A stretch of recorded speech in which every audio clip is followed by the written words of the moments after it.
नमस्कार दोस्तों, स्वागत है आपका नाना क्लासेस इंग्लिश के यूट्यूब चैनल पर। और आज के वीडियो में हम डिस्कस कर रहे हैं pronoun and types of pronoun. Pronoun से रिलेटेड ये जो वीडियो है ये पार्ट 2 होगा, क्योंकि इससे पहला जो पार्ट 1 था उसमें हम प्रोनाउन को डिस्कस कर चुके हैं और साथ ही टाइप्स ऑफ प्रोनाउन में पर्सनल प्रोनाउन को हम डिस्कस कर चुके हैं।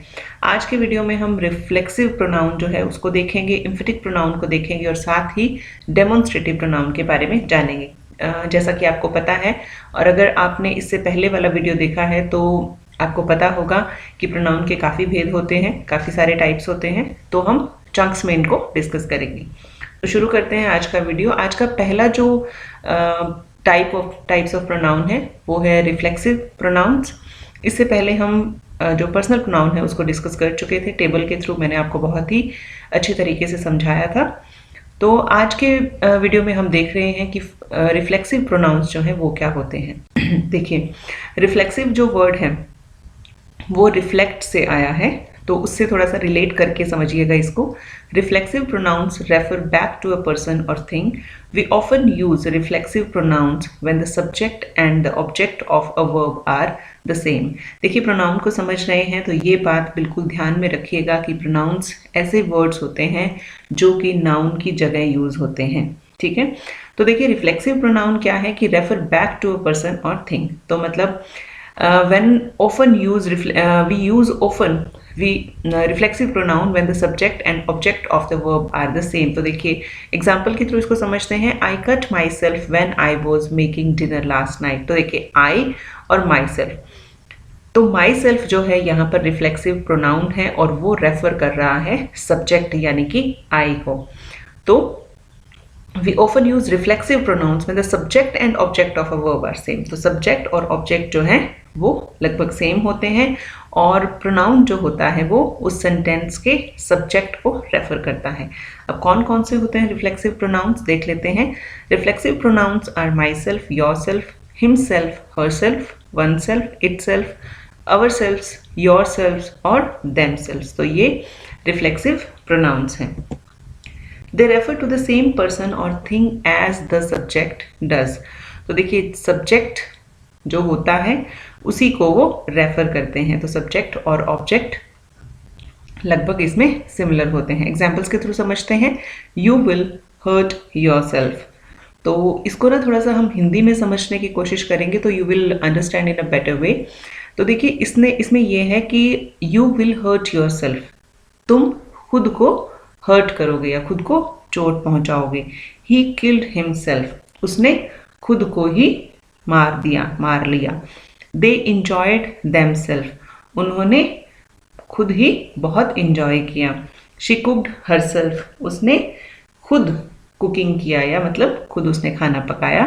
I decided myself, मैंने खुद से ही निर्णय लिया। तो देखिए इन चीज़ों को थोड़ा सा आप माइंड में रखिएगा। इसके बाद का जो टाइप्स ऑफ प्रोनाउन है एम्फेटिक प्रोनाउन, उसको जब आप समझेंगे तो रिफ्लेक्सिव प्रोनाउन जो है आपको और अच्छे से क्लियर हो जाएगा। Sometimes reflexive pronoun is used after a preposition. तो देखिए इसमें क्या है कि पहले जो हमने एग्जाम्पल्स देखे थे उसमें ये था कि पहले सब्जेक्ट आ रहा है, फिर वर्ब आ रही है और उसके बाद क्या है जो रिफ्लेक्सिव प्रोनाउन है उसका यूज किया जा रहा है। और अब हमने एक और नई बात देखी है कि sometimes reflexive pronoun is used after a preposition. तो कोई सेंटेंस में कई बार किसी प्रीपोजिशन यानी कि जिसको हिंदी में संबंध सूचक अवयव भी कहा जाता है उसके बाद भी यूज होता है। उसके एग्जाम्पल्स देख लेते हैं। She did it all by herself. तो देखिए बाय जो है वो प्रीपोजिशन है और बाय के बाद रिफ्लेक्सिव प्रोनाउन का यूज हो रहा है। नेक्स्ट है the children went all by themselves. देखिए यहाँ भी बाय है और नेक्स्ट जो सेंटेंस है he was beside himself with rage. तो देखिए यहाँ पर बिसाइड जो है वो प्रीपोजिशन है और बिसाइड के जस्ट बाद रिफ्लेक्सिव प्रोनाउन का यूज हो रहा है। अब हम आगे जो एम्फेटिक प्रोनाउन है उसको देखेंगे और आपको ये और भी अच्छे से क्लियर हो जाएगा कि रिफ्लेक्सिव और एम्फेटिक प्रोनाउन में क्या डिफरेंस है।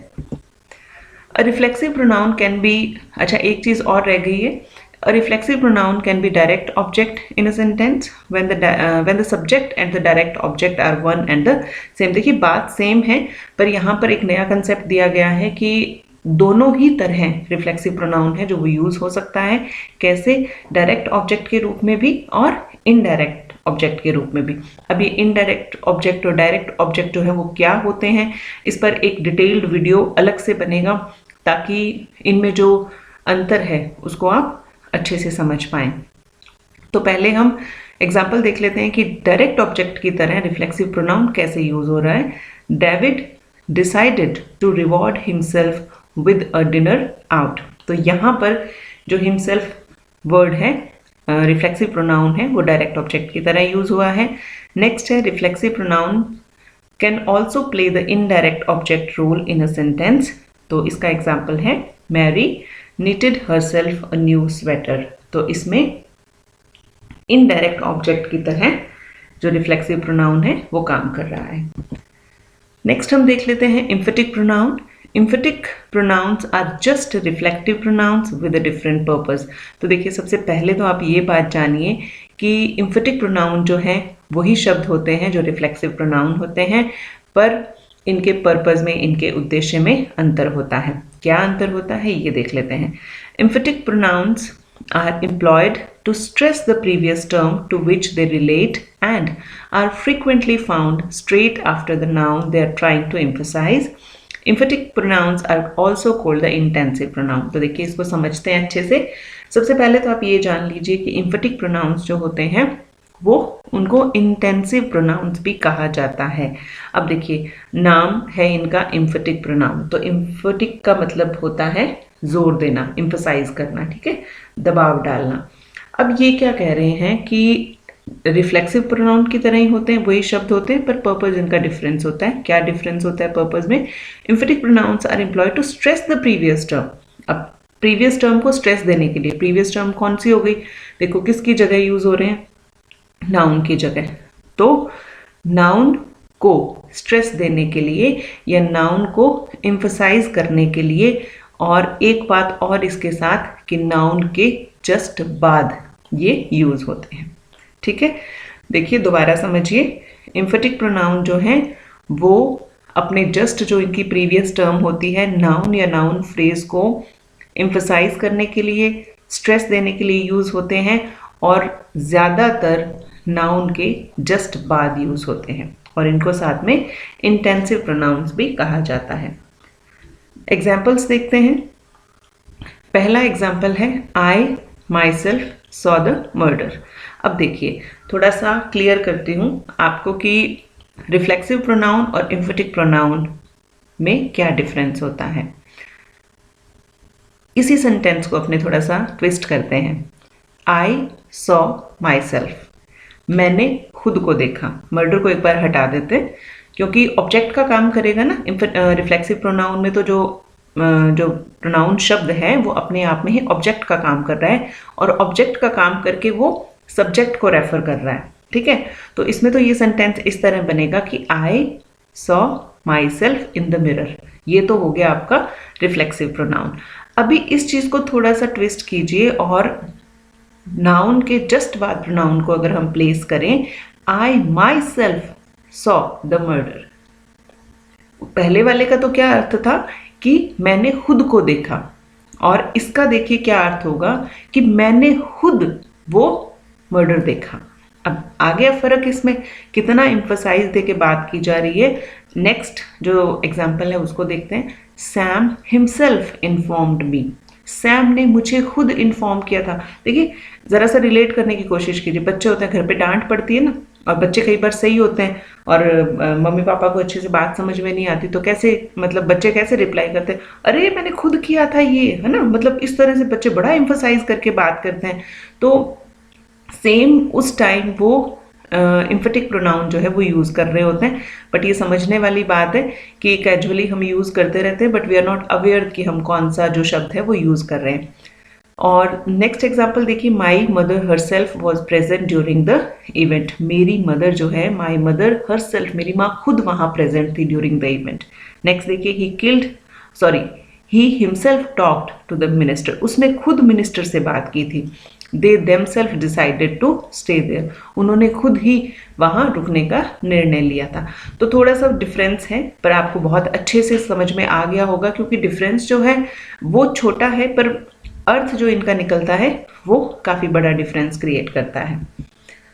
तीसरा हम देखते हैं डेमोन्स्ट्रेटिव प्रोनाउंस। अच्छा, एक बात और भाई, जब हम इनकी वर्कशीट्स करेंगे और प्रैक्टिस सेट्स लगाएंगे तो इनसे रिलेटेड बहुत सारे एमसीक्यूज आपको देखने को मिलेंगे, और उस टाइम अपनी तैयारी को परखिएगा आप कि जो इनका डिफरेंस है वो आपको क्लियर हुआ या नहीं हुआ, और प्रोनाउंस जो है वो आपको अच्छे से समझ में आए या नहीं आए। प्रोनाउन का टॉपिक जैसे ही कंप्लीट हो जाएगा काफ़ी सारे प्रैक्टिस सेट्स आपको देखने को मिलेंगे। तो अभी हम करेंगे demonstrative pronouns. A demonstrative pronoun is a pronoun that is used to point to something specific within a sentence. These pronouns can indicate items in space or time, and they can be either singular or plural.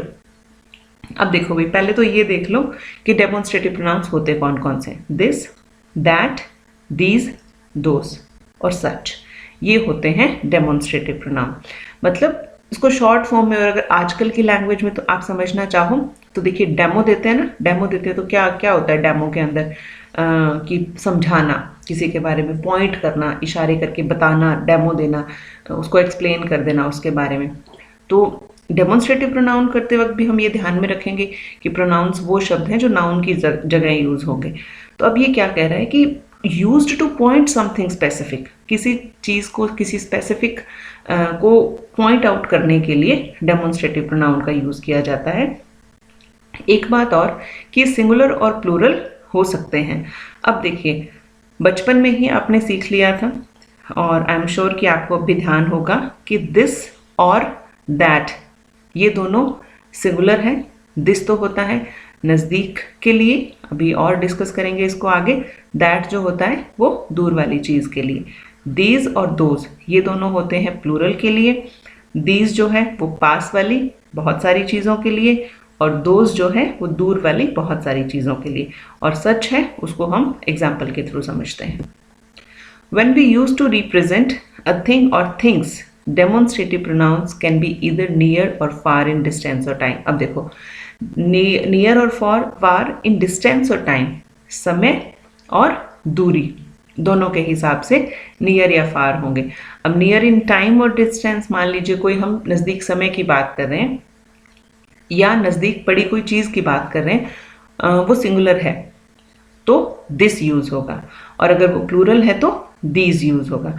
और अगर दूर के समय की बात कर रहे हैं, दूरी भी बहुत ज़्यादा है, तो हम सिंगुलर के लिए यूज़ करेंगे दैट, और प्लूरल के लिए यूज़ करेंगे दोज। अब एग्जाम्पल्स देखते हैं। दिस इज़ माई कार, तो अब देखो, दिस जो वर्ड है, प्रोनाउन है, वो किसके लिए यूज़ हुआ है? कार के लिए, तो हो गया प्रोनाउन। और दिस है, दैट है, दीज है, दोज है, सच है, तो डेमोन्स्ट्रेटिव प्रोनाउन, हो गई पहचान। नेक्स्ट देखते हैं, दैट वॉज बेटर चॉइस, तो बेटर चॉइस, चॉइस के लिए दैट शब्द का प्रयोग हो रहा है, तो ये डेमोन्स्ट्रेटिव प्रोनाउन है। उसके बाद देखते हैं, these are the mangoes which I bought, तो मैंगोज के लिए दीज शब्द का प्रयोग हो रहा है। क्यों हो रहा है? क्योंकि मैंगोज यानी प्लूरल है, और प्लूरल के लिए हम दिस नहीं करेंगे यूज़, दैट दीज करेंगे, क्योंकि वो प्लूरल के लिए यूज़ होगा। और फिर देखिए, दोज आर गुड बुक्स, तो बुक्स के लिए दोज का प्रयोग हो रहा है। और डिस्टेंस, दोज का प्रयोग करते ही हम समझ जाएंगे कि डिस्टेंस जो है वो ज़्यादा है, इसलिए यहाँ पर दोज का यूज़ किया जा रहा है। और सच का यूज़ देखते हैं, सच वॉज नॉट माई इंटेंशन, ऐसा मेरा कोई इरादा नहीं था, तो इस तरह सच का यूज़ भी किया जाता है। अब मज़े की बात, difference between demonstrative pronouns and demonstrative adjective. हालांकि हमने एडजेक्टिव का टॉपिक जो है वो अभी तक नहीं किया है, पर आपको ये डिफरेंस यहीं पर क्लियर करना ज़रूरी है, क्योंकि जब हमने एडजेक्टिव नहीं सीखा है और सिर्फ प्रोनाउन सीखा है, तो दिस या दैट, दीज या दोज को देखते ही आप उसको प्रोनाउन ही समझने की भूल करेंगे। अब देखिए, इसमें डिफरेंस क्या होता है कि एडजेक्टिव जो है वो अच्छा, इसको थोड़ा सा अलग तरीके से समझते हैं। आप ये समझिए कि प्रोनाउन जो है वो जंगल का राजा है और अकेला रह के खुश है। ये याद रखना, प्रोनाउन जंगल का राजा है, अकेला रह के खुश है। ओके, प्रोनाउन के साथ कोई और नाउन नहीं आ सकती। बट एडजेक्टिव जो है वो थोड़ा सा कायर है और हमेशा नाउन को साथ लेके आता है, या ऐसा कह लीजिए कि एडजेक्टिव और नाउन जो है वो पक्के दोस्त हैं और वो हमेशा साथ रहते हैं। अब आप समझ सकते हो इसको आसानी से। अब देखते हैं examples. This is a good book. अब इस सेंटेंस को आप ध्यान से देखिए, दिस के बाद क्या आ रहा है? डायरेक्ट वर्ब आ रही है, इस जो है वो वर्ब का काम कर रही है यहाँ पे। This is a good book, तो यहाँ पे दिस जो है उसके बाद नाउन का प्रयोग नहीं हो रहा है, यानी नाउन की जगह यानी बुक की जगह दिस को यूज किया गया है। इसलिए इस सेंटेंस में जो दिस शब्द है वो है प्रोनाउन। ध्यान से समझिएगा, बहुत बारीक डिफरेंस है। नेक्स्ट है दिस बुक इज गुड। अब देखिए ये वाला जो दिस है इसके जस्ट बाद नाउन का प्रयोग हो रहा है, और नाउन कौन सी है? बुक। अब नाउन को जो भी डिस्क्राइब करे वो एडजेक्टिव है। अब बुक को जो ये शब्द दिस है वो डिस्क्राइब कर रहा है, यानी इसके बारे में कुछ और हमें बताया जा रहा है कि दिस बुक इज गुड। इससे हमें पता चल रहा है कि बुक जो है वो नज़दीक पड़ी है। और सीधा सीधा हिसाब देखिए कि जहाँ पर भी नाउन साथ आ रहा है, डेमोन्स्ट्रेटिव जो ये एडजेक्टिव है, वहाँ पर नाउन ज़रूर आएगा। तो दिस बुक है, तो इसका मतलब इस सेंटेंस में जो दिस शब्द है वो है एडजेक्टिव। नेक्स्ट एग्जाम्पल देखते हैं। मैं उम्मीद करती हूँ कि इसके बाद ये जो अगले एग्जाम्पल्स हैं उसके बाद आपको पूरी तरह से क्लियर हो जाएगा। दीज आर द ड्रेसेस, तो ये दीज आर द ड्रेसेस, तो ड्रेसेस की जगह दीज शब्द को प्रयोग किया गया है, और दीज के बाद कोई नाउन नहीं है, तो ये यहाँ पर प्रोनाउन का काम कर रहा है। नेक्स्ट है these dresses are worth buying. अब देखिए दीज के बाद कौन सा शब्द प्रयोग में लिया जा रहा है? ड्रेसेस, और ड्रेसेस क्या है? नाउन। तो दीज के बाद जब नाउन का प्रयोग हो रहा है तो यहाँ पर इस सेंटेंस में जो दीज है वो एडजेक्टिव का काम कर रहा है। तो ये डिफरेंस होता है डेमोन्स्ट्रेटिव प्रोनाउंस और डेमोन्स्ट्रेटिव एडजेक्टिव में। बहुत ही काम का है, सेकंड ग्रेड में भी कई बार ये क्वेश्चन पूछा गया है, और बहुत सारे कॉम्पिटिटिव एग्जाम्स में इस तरह के क्वेश्चन जो है, कंफ्यूजिंग क्वेश्चन जो है वो पूछे जाते हैं, पर इतने बारीक नॉलेज के बिना इन क्वेश्चंस को सॉल्व करना आसान नहीं होता। So thank you very much for watching this video. अगला जो वीडियो आएगा उसमें हम प्रोनाउन के बाकी टाइप्स को भी डिस्कस करेंगे, और प्रोनाउन का टॉपिक कंप्लीट होते ही will go towards the practice, तो हम उसके बाद प्रैक्टिस करेंगे। So stay connected and keep practicing through the MCQs and through the videos.